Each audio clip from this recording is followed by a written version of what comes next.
ruang sampel dan kejadian. Yang pertama akan kita bahas yaitu mengenai ruang sampel. Dalam banyak hal, percobaan tidak dapat memberikan hasil yang pasti. Di dalam pengetosan uang logam, misalkan nih uang logam Rp500, maka akan menghasilkan dua kemungkinan yang muncul, yaitu bisa jadi muncul angka atau pada gambar sebelah kiri dan muncul gambar atau pada gambar sebelah kanan. Meskipun nanti kita akan mengulang-ulang pengetosannya, kita masih tidak dapat bisa memastikan nanti akan muncul gambar atau muncul angka. Kemudian, meskipun begitu, kita bisa mengetahui bahwa setiap percobaan akan memiliki peluang. Berapa sih peluangnya muncul angka ketika saya melempar pengetosan atau melempar atau mengetos satu uang logam? Nah, maka kita perlu mengetahui juga kemungkinan-kemungkinan yang muncul dari suatu percobaan. Seluruh kemungkinan yang muncul disebut ruang sampel. Jadi ketika kita melempar satu uang logam, maka kemungkinan yang muncul adalah akan muncul angka atau muncul gambar. Seluruh kemungkinan itu maka disebut dengan ruang sampel. Nah, di sini sampai kepada ruang sampel nih, ada definisi di dalam kotaknya ya. Ruang sampel dilambangkan dengan huruf S. Dia adalah sehimpunan semua hasil yang mungkin muncul dari suatu percobaan. Tiap hasil dalam ruang sampel dinamakan unsur atau titik sampel. Kemudian ada 3 cara di dalam menentukan ruang sampel suatu percobaan. Ada dengan cara mendaftar, dengan tabel, dan dengan diagram pohon. Yang pertama kita bahas yaitu menentukan ruang sampel dengan cara mendaftar. Misalkan pada pelemparan 2 keping uang logam sekaligus, maka sisi yang muncul adalah angka, kita tuliskan A, dan gambar kita tuliskan G, maka titik sampelnya kita tulis atau kejadiannya kita tulis AG. Kejadian-kejadian lain yang mungkin muncul yaitu AA. AA artinya di sini AA berarti uang logam pertama muncul angka, uang logam kedua muncul angka. Kemudian ada GA. GA artinya nih, GA muncul gambar pada uang logam pertama dan muncul angka pada uang logam kedua, dan begitu seterusnya. GG juga ya. Nah, jika ruang sampelnya ditulis dengan cara mendaftar, maka hasilnya adalah S sama dengan AA, AG, GA, dan GG dengan NS sama dengan 4. NS artinya banyaknya titik sampel pada ruang sampel. Dia ada sebanyak 4. Dari mana? Dari AA, AG, dan GA. Dia ada sebanyak 4. Kemudian kita bisa menentukan ruang sampel dengan menggunakan tabel. Nah, di sini kita perhatikan pelemparan 2 keping uang logam. Nih ya, tabel ruang sampelnya. Ini ada sedikit revisi dari saya. Di sini bukan 2 tapi ini 1. Yang kedua yang sebelah bawah. Jadi bacanya dari A. Untuk uang logam pertama ini ya, AA diperoleh dari A ketemu dengan A. Terus uang logam pertama G ketemu A, jadinya GA. GA artinya muncul uang logam muncul gambar pada uang logam pertama dan muncul angka pada uang logam kedua. Begitu seterusnya sampai kita mendapat ruang sampel S sama dengan AA, AG, GA, dan GG dengan titik sampel sebanyak 4. Nah, ini sama dengan yang diperoleh dengan cara mendaftar. Kemudian kita juga bisa menentukan ruang sampel dengan diagram pohon. Nah, ini cara membuatnya. Kita ambil satu mata uang logam dulu. Kalau satu mata uang logam, ruang sampelnya kan bisa muncul angka, bisa muncul gambar. Kemudian ini uang logam yang pertama. Untuk uang logam yang kedua, dia kan punya dua kemungkinan juga. Ini bisa angka, bisa gambar. Nah, untuk yang ini ketika uang logam pertama muncul gambar, maka uang logam kedua juga bisa muncul angka atau bisa muncul gambar. Maka kita bisa memperoleh ruang sampelnya yaitu S sama dengan AA, AG, GA, dan GG dengan NS sebanyak 4. Begitu. Itu adalah 3 cara menentukan ruang sampel.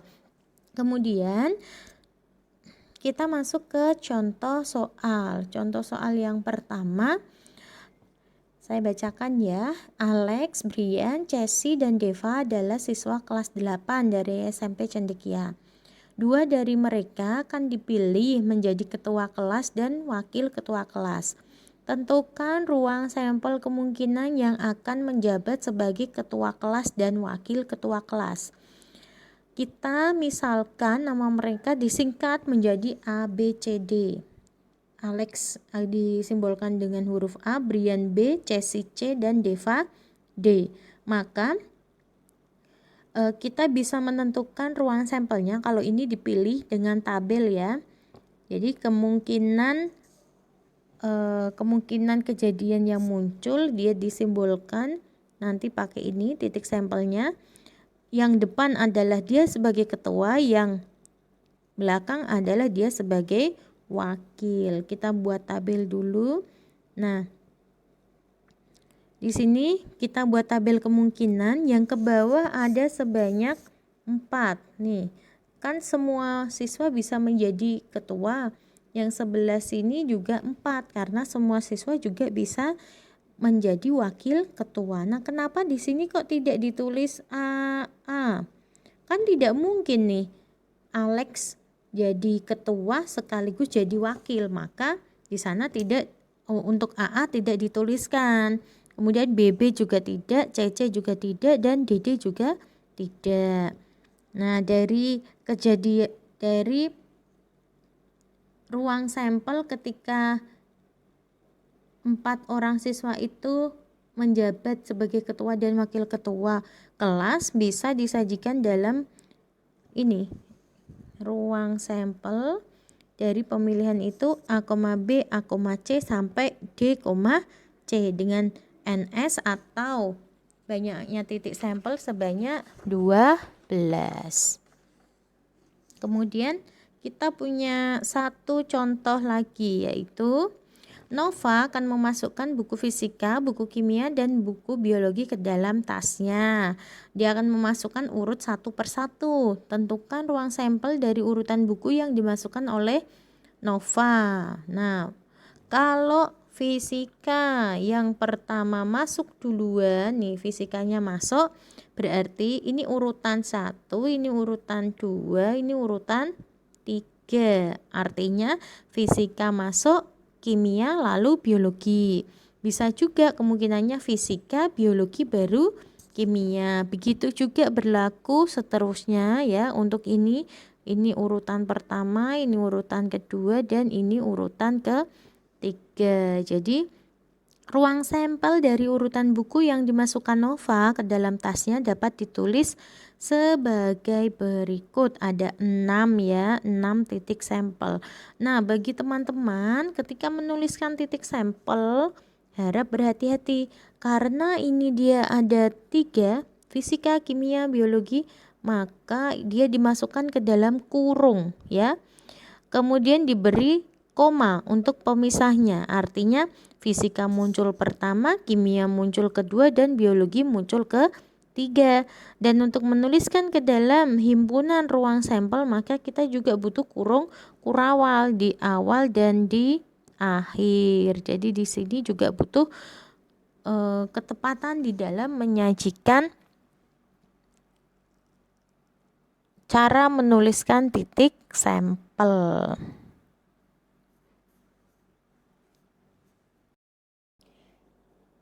Materi berikutnya yang akan kita bahas yaitu kejadian. Kejadian, peristiwa atau event adalah kumpulan satu atau beberapa titik sampel dan merupakan himpunan bagian dari ruang sampel. Nah, untuk kejadian akan disimbolkan dengan huruf kapital biasanya. Jadi kejadian A, kejadian B, kejadian C gitu. Tapi jangan S. Kalau S itu adalah ruang sampel. Kejadian akan dibagi menjadi dua jenis. Yang pertama adalah kejadian sederhana, yaitu kejadian yang hanya mempunyai satu titik sampel. Contohnya pada kegiatan melempar dadu, maka akan muncul kejadian munculnya mata dadu satu. Nah, ini kejadian sederhana. Kemudian ada muncul mata dadu 2. Nah, ini ya. Kemudian muncul mata dadu 3, muncul mata dadu 4, muncul mata dadu 5, dan muncul mata dadu 6. Ini dia terjadi sendiri-sendiri. Dia hanya punya satu titik sampel. Kemudian ada kejadian majemuk, yaitu kejadian yang mempunyai lebih dari satu titik sampel. Contohnya kegiatan melempar dadu. Bisa jadi dia muncul misalkan nih 1,3 ini. Muncul mata dadu 1 dan mata dadu 3. Ini kan 2 dadu.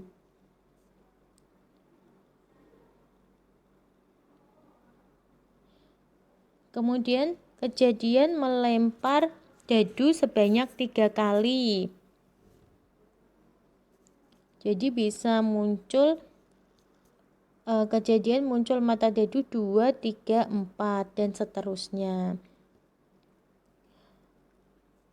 Jadi dapat disimpulkan bahwa S dan himpunan kosong juga merupakan suatu kejadian, karena S adalah ruang sampel adalah subset dari ruang sampel itu sendiri, dan himpunan kosong adalah subset dari ruang sampel. Himpunan kosong mengapa kok dia subset dari ruang sampel?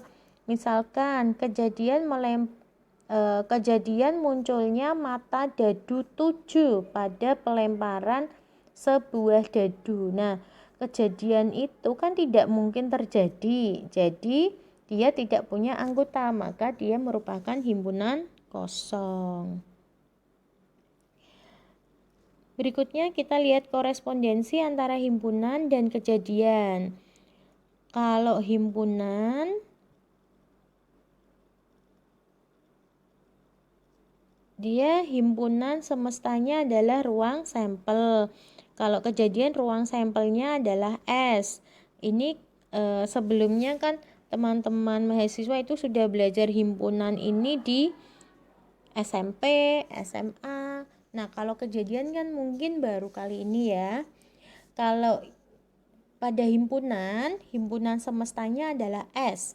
Kalau kejadian, himpunan semestanya adalah ruang sampel. Himpunan semesta itu apa sih? Himpunan semesta adalah seluruh kejadian atau seluruh percobaan yang mungkin terjadi. Kemudian kalau himpunan, dia akan mempunyai anggota. Kalau di kejadian namanya titik sampel.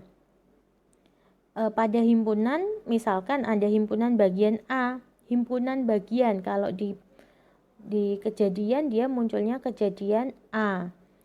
Kemudian ada himpunan bagian yang hanya memiliki satu anggota. Kalau di kejadian namanya kejadian sederhana. Kalau himpunan bagian yang memiliki lebih dari satu anggota, dia disebut kejadian majemuk. Seperti itu korespondensi antara himpunan dan kejadian.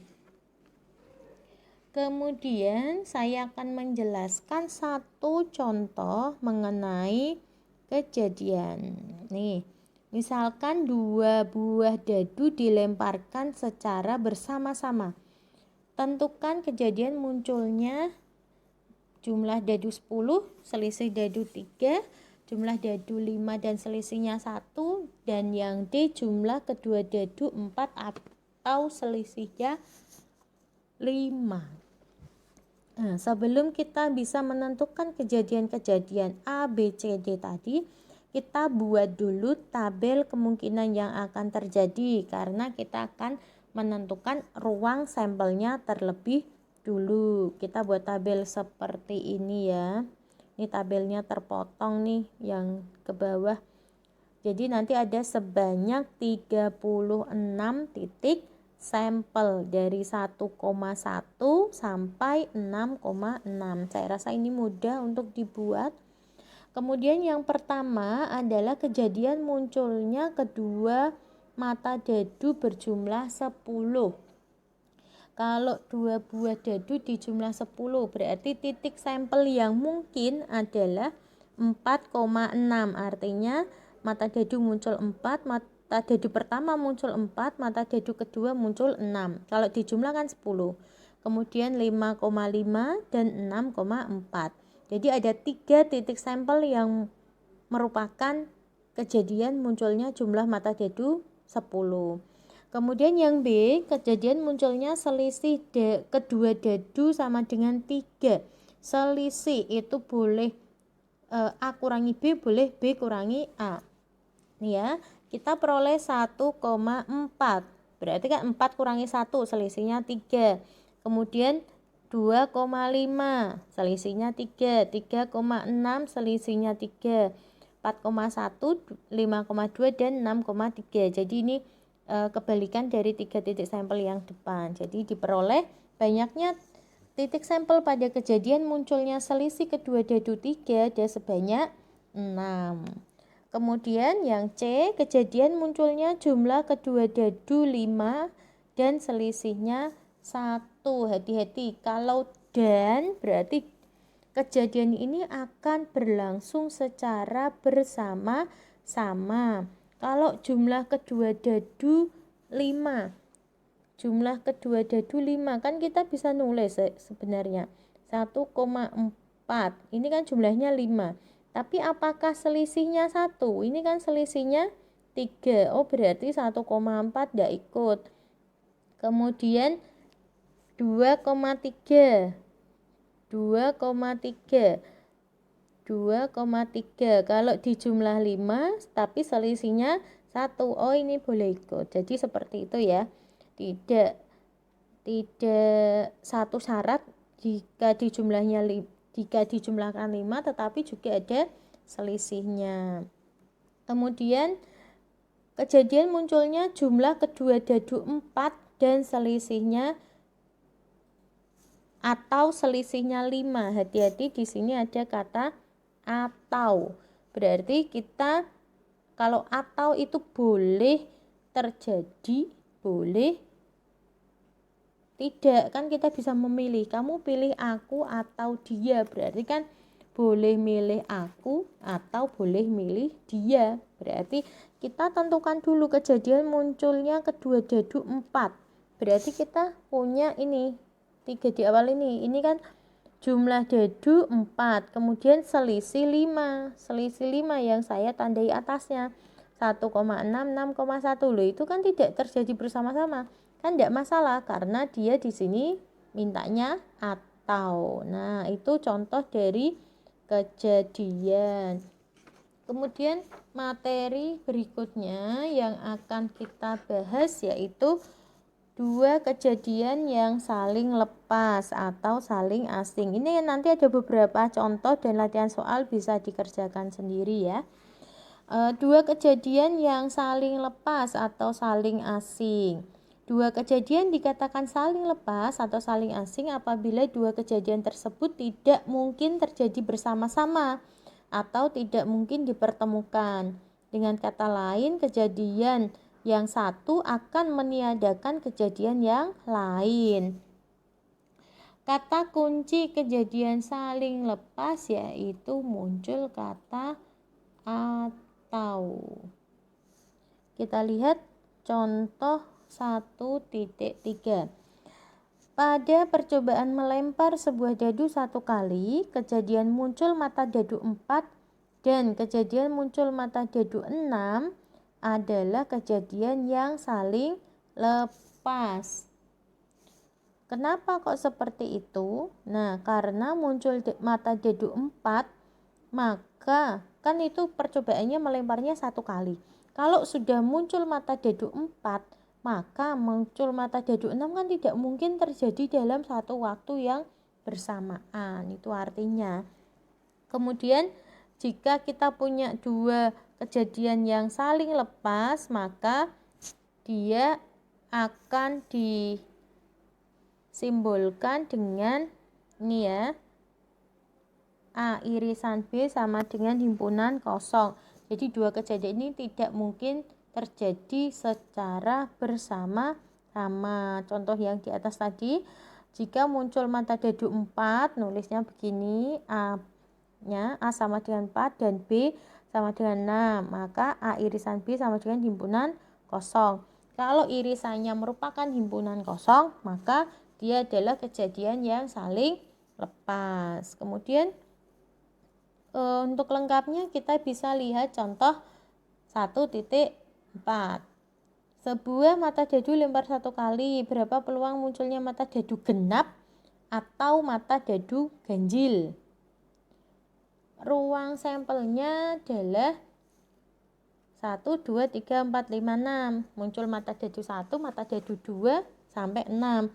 Jika A adalah kejadian munculnya mata dedu genap dan B adalah kejadian munculnya mata dedu ganjil, maka kita bisa menuliskan kejadiannya dalam bentuk seperti ini. A sama dengan 2, 4, 6, B-nya 1, 3, 5. Maka di sini kalau dia gambar dengan diagram Venn, kalau A-nya itu saling beririsan, maka dia kan tidak punya anggota yang di dalam irisannya. Maka gambar yang benar adalah seperti ini.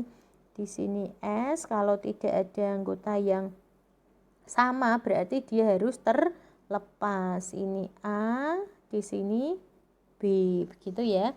Jadi ini adalah gambar dua kejadian yang saling lepas. Nah,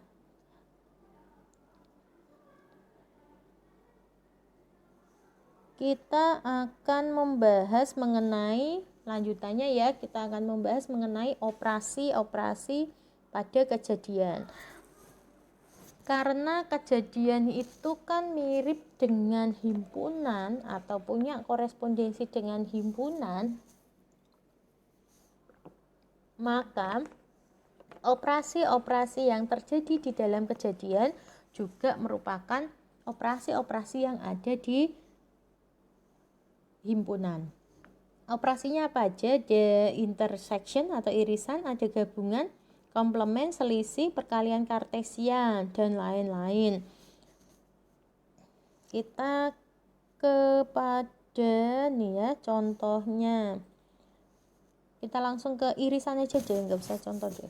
Irisan dari himpunan A dan B adalah sebuah himpunan yang anggotanya itu merupakan X anggota A dan X-nya juga merupakan anggota B. Jadi dia merupakan anggota dari dua himpunan sekaligus.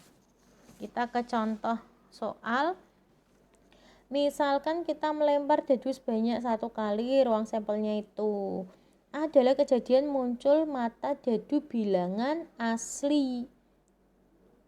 Dan B-nya adalah muncul mata dedu bilangan genap.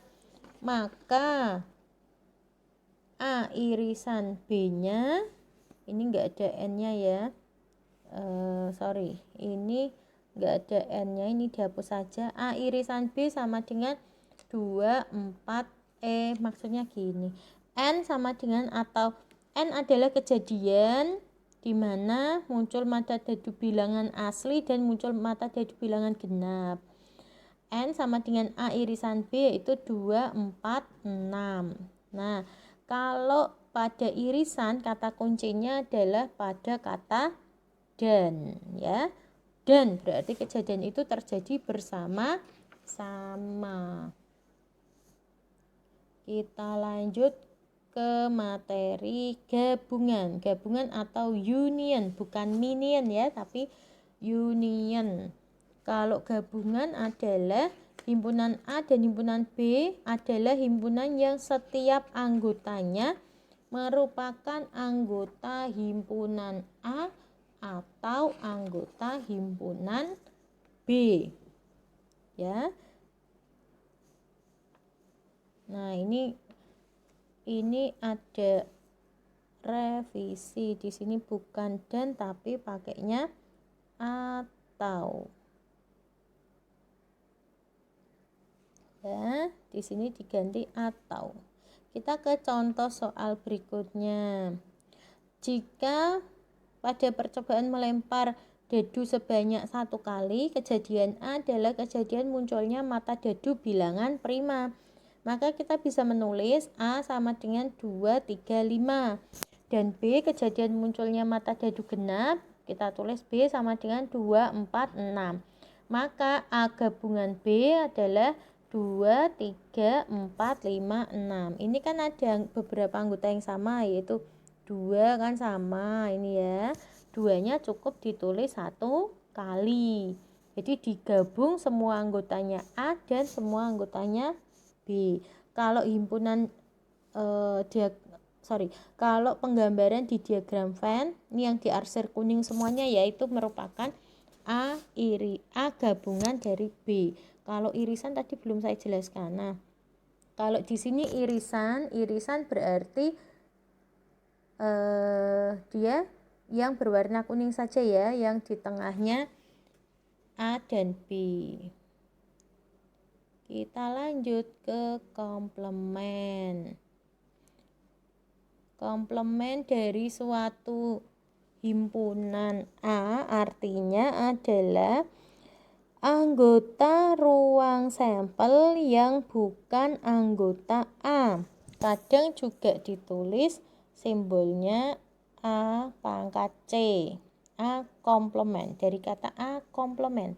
C-nya dari kata complement. Bisa ditulis dengan A aksen juga. Jadi siapa sih anggotanya A komplement? Nah, ini yang berwarna kuning ya. Jadi komplement A adalah anggota dari ruang sampel yang selain ada di A. Misalkan kita punya contoh nih. Pada percobaan melempar sebuah dadu sebanyak 1 kali, maka ruang sampelnya adalah S sama dengan 1, 2, 3, 4, 5, 6. Jika A adalah kejadian muncul mata dadu prima 2, 3, 5, maka komplemennya lihat A 2, 3, 5. S-nya lihat. S-nya adalah 1, 2, 3, 4, 5, 6. A komplement adalah anggotanya S selain yang ada di A. 1 ada di A, enggak ada. Oh, berarti dia masuk A komplement. 2 udah masuk A, berarti enggak boleh masuk A komplement. 3 juga bukan anggota A komplement. Dan seterusnya sampai diperoleh A komplement anggotanya 1, 4, dan 6. Gitu.